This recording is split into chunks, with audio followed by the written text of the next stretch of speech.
அன்புக்குரியவர்களே, பொங்கட்டும் என்னும் விவிலிய தொடரில் என்று நிறைவாக நம்முடைய பாடல்களில் மகிழ்ச்சி பொங்கட்டும் என்னும் செய்தி உங்களோடு பகிர்ந்து கொள்ள விரும்புகின்றேன்.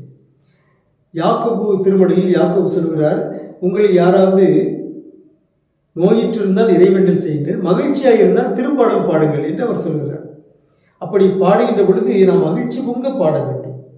1 குறிப்பேடு 13ஆம் அதிகாரம் 8வது இறைமொழியில் தாவீதும் இஸ்ரேல் மக்களும் எப்படி பாடினார்கள் என்கிற செய்தி சொல்லப்பட்டிருக்கிறது.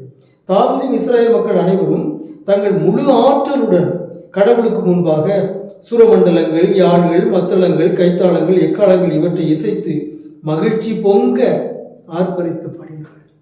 ஆகவே கடவுளை புகழ்ந்து பாடும் பொழுது நாம் மகிழ்ச்சி பொங்க பாட வேண்டும். பலமுறை திருப்பாடல் நமக்கு அழைப்படுகிறது, மகிழ்ச்சி பொங்க ஆண்டவருடைய இல்லத்திற்கு வாருங்கள்.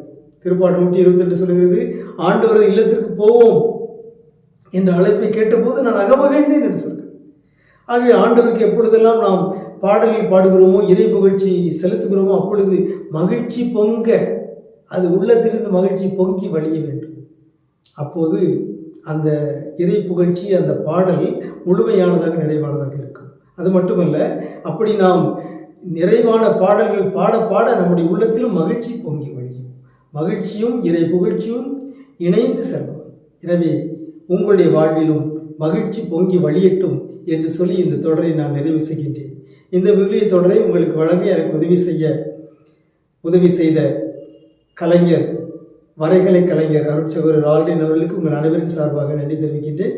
மீண்டும் இன்னொரு விவிலிய தொடரில் இறைவனின் பேரிரக்கத்தால் உங்களை சந்திக்கும் வரை உங்களுக்கு அமைதி உரித்தாகுக. பொங்கல் எங்கும் முழங்கிட புதிய வாழ்வு புலர்ந்தது. மங்களம் தங்கிட இறை மகன் வரும் பந்தியிலே இன்பம் நிறைந்தது.